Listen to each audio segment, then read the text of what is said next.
Menang nilai kedua akapor arsitek. Bat kinoelam jongka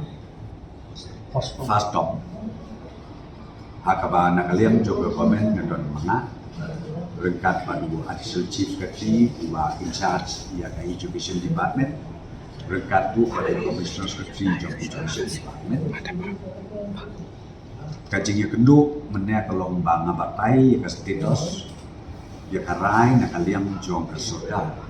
Hakawede bat bentiu ya kalom songkran jong kinong ikai ha kineti aided school kedio hapo kajelang la jadi broadway de hakaji friend yang patai syai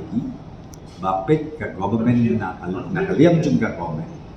adin bangilai syong ya kabinet menakani kelas adin bangilai ikut kisah jan yang atap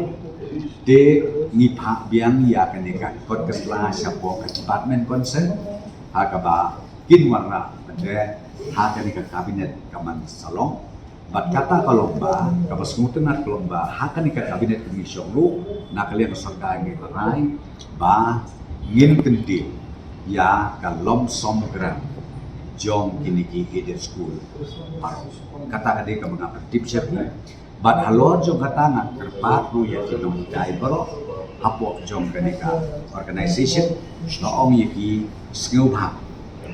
da dei kapor habangalak partai bangalak ular ru yaki banangli sarkar milalong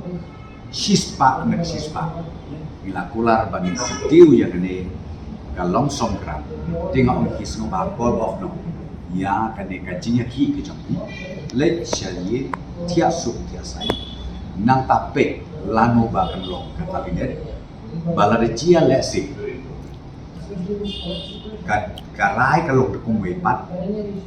te kata te pila ya kepan peteng dia jika ki jogi namar balai namar bangal kot kerpang nilai keren kerpang bagi markmat bagi itu kedong elam